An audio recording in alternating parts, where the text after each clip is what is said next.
Assalamualaikum warahmatullahi wabarakatuh. Allahumma sholli ala Sayyidina Muhammad wa ala ali Sayyidina Muhammad. Pemirsa yang dirahmati Allah, marilah kita simak ceramah dari Buya Syakur Yasin dengan tema cara berkenalan dengan Allah. Sebelumnya marilah kita perbanyak sholawat minimal 1000 kali sehari, agar hidup kita penuh barokah dan mendapatkan syafaat kelak. Jangan lupa berikan dukungan kepada channel kami dengan memberikan super thanks seikhlasnya. Marilah kita doakan agar almarhum Buya Syakur Yasin diberikan tempat terbaik di sisi Allah Subhanahu wa Ta'ala. Amin ya Robbal Alamin. Ya khalqallah, wahai makhluknya Allah, ma ta'rifuna khaliqakum haqqa ma'rifati.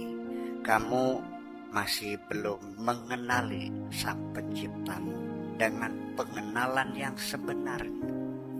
Baru agak-agak tahu, kayak-kayaknya tahu, atau berpura-pura tahu. Kamu belum tahu sebenarnya.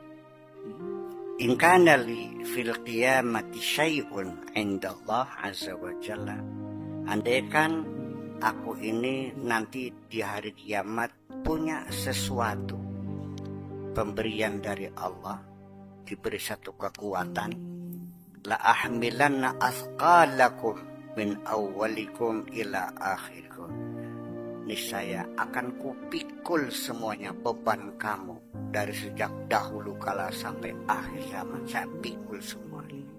Andaikan aku punya kekuatan itu. Ya muqri', wahai sang pembaca Al-Quran, Iqra alayya wahdi, silakan baca di sini kepadaku sendirian.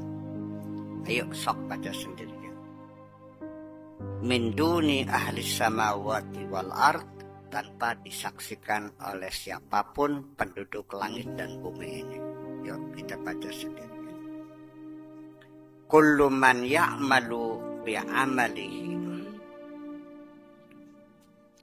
Kayaknya ini kullu man ya'malu bi'ilmihi. Udah la'ala sob aja, barang siapa yang mau mengamalkan ilmunya. Sebab banyak orang yang berilmu tapi tidak mengamalkan ilmunya. Ilmu hanya sebagai aksesoris, hanya sebagai kemewahan saja, hanya sebagai pengetahuan. Ya, ilmu pengetahuan yang sifatnya deskriptif. La'alla soab saja. Sara bainahu wa bainallah azza wa jalla babun. Nanti antara kamu dengan Allah hanyalah tinggal sebentar lagi sudah ada di hadapan pintu. Yadkhulu qalbahu atau yadkhulu qalbuhu minhu alaihi. Melalui pintu itu nanti hatinya akan masuk ke dalam pintu itu. Wa amma anta ya alim, adapun kamu wahai orang alim, anadene sira kiai laman mah, fa mustaghilun bil qila wal qal, sibuk dengan isu sana isu sini, gosip sana gosip sini, kata anu kata ini, kata imam ini, sibuk kola-kola pragat-pragat sampai asat kabeh kola. Kola al-Maliki, kola al-Hanafi, kola al-Syafi'i, apal kabeh kola. Sehari-hari kola-kola aja. Kola al-Mu'tazilah, kola Asy'ari, kola Maturidi, kola al-Jabari, kola wah. Yang kamu yakini apa? Gak jelas. Dia hanya memahami pendapat ini. Pendapat kamu gimana? Gak jelas. Ini banyak ilmu seperti itu. Seperti orientalis. Dia belajar Mu'tazilah, Qadariyah, Murji'ah, Ahlu Sunnah, apa semua. Apa yang dia yakini? Dia gak ada. Ilmu. Dan sekarang makin banyak ilmu yang seperti itu. Ilmunya sebagai kemewahan. Wa jam'il mal anil amal. bi'ilmihi. Sifatnya hanya ngumpulin duit, ngaji sana, ngaji sini, ngumpulin duit. Kalau dia sibuk, ya dilimpahkan kepada rekannya, tolong dong ganti saya ceramah sana, nanti 20% buat saya. Punten. Saya ada ceramah di Jati Barang besok, cuman saya double nih, nggak bisa. Karena satunya di Kuningan. Terus kamu aja yang ganti saya, tapi nanti hasilnya buat saya 20%. Jamain, pinter. Tapi ilmunya itu hanya untuk cari ilmu agama atau ilmu dunia. Seorang dokter yang kalau pasiennya itu miskin, dia nggak mau terima uang. Berapa dok? Udah nggak usah, Bu. Ini obatnya, dia selamat. Gimana sih? Ilmunya dunia tak akhirat.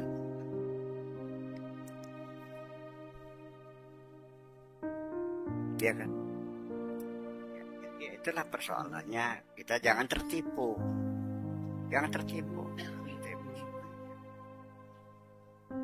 Allah tahu semuanya kok.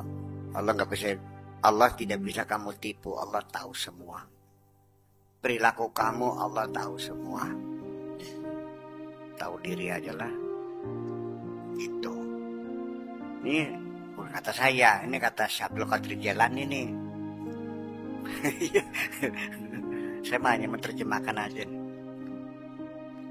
Anil amali bi ilmihi, lebih banyak mencari duit daripada mengamalkan ilmunya itu. Ilmunya hanya sebagai aksesoris, hanya sebagai barang kemewahan, hanya sebagai pajangan-pajangan, hanya sebagai dekorasi-dekorasi. Fala jarama yaqa'u biyadika binasurati dunal makna. Maka tidak ayal lagi, tidak asing lagi, tidak mustahil lagi, nanti akan jatuh ke tanganmu hanya berbentuk surah dunal makna, hanya fisiknya saja, tapi maknanya, metafisiknya kamu tidak dapatkan. Nah, ini persoalan makna dan surah. Dari sejak zaman dahulu kala, orang dalam memahami Tuhan Sang Pencipta itu kalau tidak berbentuk fisik, tidak kelihatan, nggak paham Tuhan itu seperti apa. Qalu lan nu'mina laka hatta narallaha jahratan. Saya nggak mungkin percaya kalau belum melihat Tuhanmu secara terang-terangan. Itu dulu. Sampai Nabi Musa juga hanya terbawa. Rabbi arini anzur ilaika. Karena terlalu harus dibuktikan secara fisik. Paham gak? Nah itu ketika kita sampai kepada Nabi terakhir, laisa kamitslihi syai'un, Allah tidak seperti apa-apa, menjadi tidak mengerti. Kalau nggak bisa dilihat, nggak bisa ditangkap, nggak bisa didengar, ya berarti nggak ada. Jadi pada era Nabi Muhammad inilah baru manusia dibawa dalam pemikirannya memahami makna, bukan hanya surah, bukan hanya fisik, tapi metafisik yang ada di belakang fisik ini, itu yang. Dan sesungguhnya yang membentuk kehidupan kita, perilaku kita, sebetulnya bukan benda yang kelihatan, tapi adalah ideologi yang dibangun dalam pikiran kita, banget. Ya.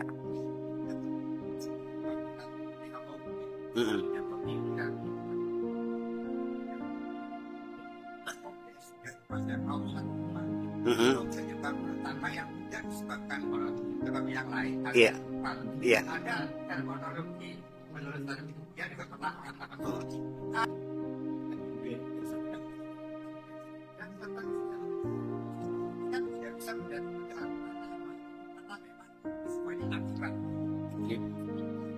yang kedua lagi sama dengan bersama dengan saya sama dengan maka kita sama dengan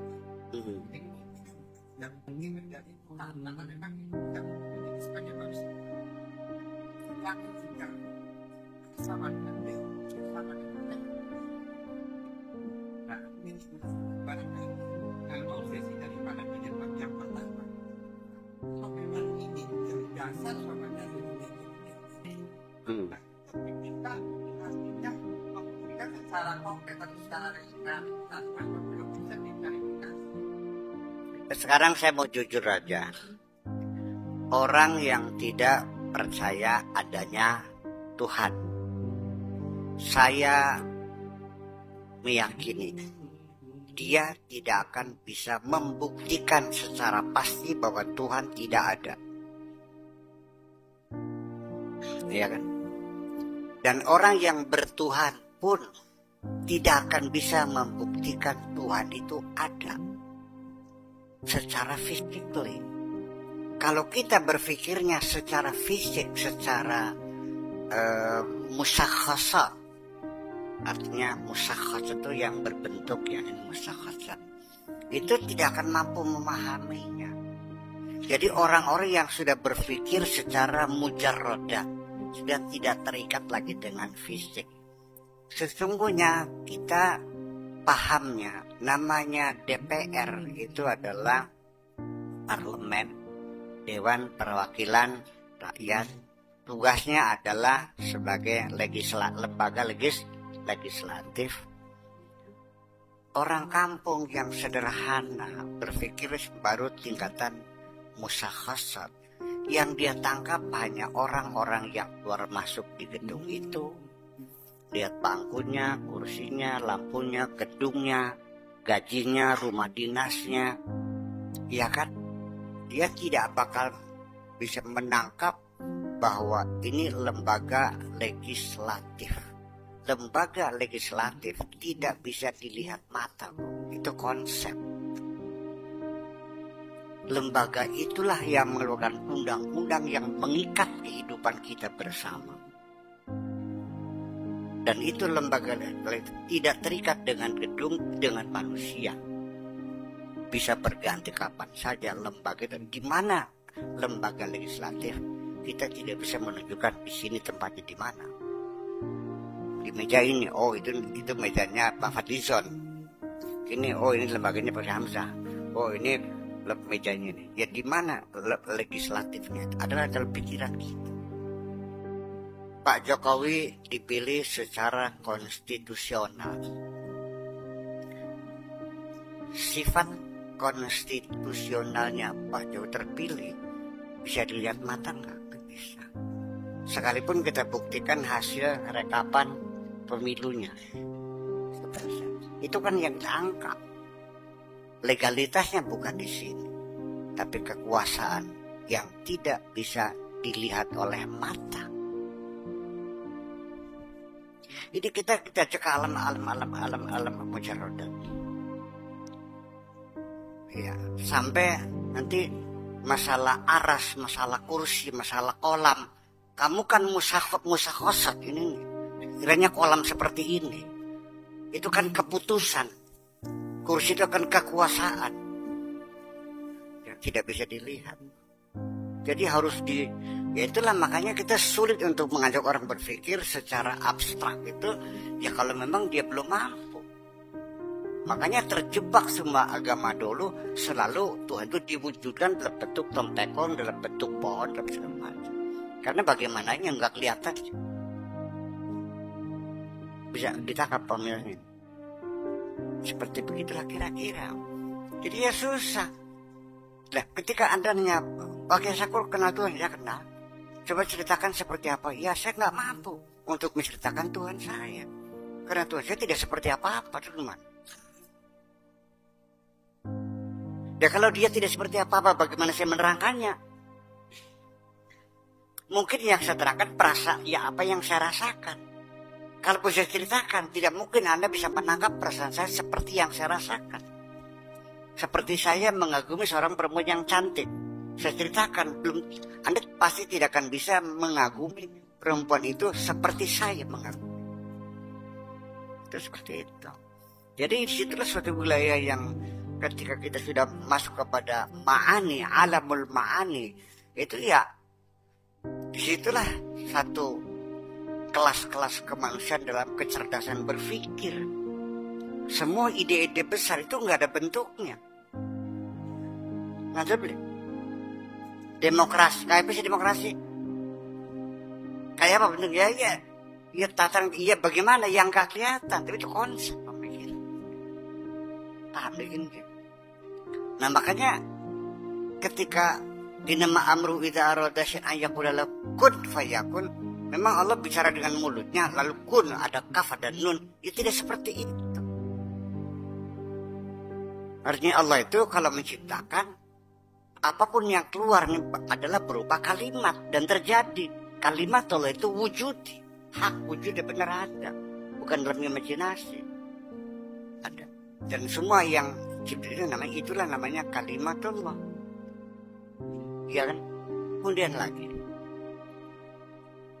kita jangan salah paham. Lau anal bahram bidadan li kalimati rabbi lana fidal bahru qabla an tanfada kalimatu rabbi. Kalau lautan menjadikan tinta untuk menulis kalimat-kalimat Allah, akan kering lautan dan tidak akan pernah selesai kalimat Allah. Yang mana kalimat Allah? Ya ini kita, kamu, saya, kalian semua. Ini adalah lampu, listrik, HP. Ini semua ada kalimat Allah semua. Apapun yang dicipta oleh Allah melalui kehendaknya, kun maka terjadi. Kalau kita mah bukan mencipta, berbentuk kita. Betul enggak? Karena Allah kan dari tidak ada menjadi ada. Dan adanya benar-benar ada. Jadi persoalannya, kalau itu mah tadi yang ditanyakan itu adalah persoalan silogisme dalam logika Aristotelian. Logika Aristotelian itu juga oleh John Dewey itu dibantah, ada beberapa kelemahan dalam bentuk silogisme itu.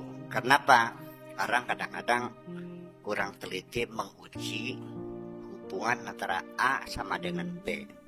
Tanpa diuji langsung B sama dengan C. Hubungan B dengan C juga tidak teruji. Baru hanya dugaan, perkiraan. Kullu bid'atin, kullu muhdatsatin bid'ah. Betul enggak? Belum tentu. Wa kullu bid'atin belum tentu. Wa kullu dhalatin finnar belum tentu. Sudah belum tentu. Kenapa Anda kesimpulkan?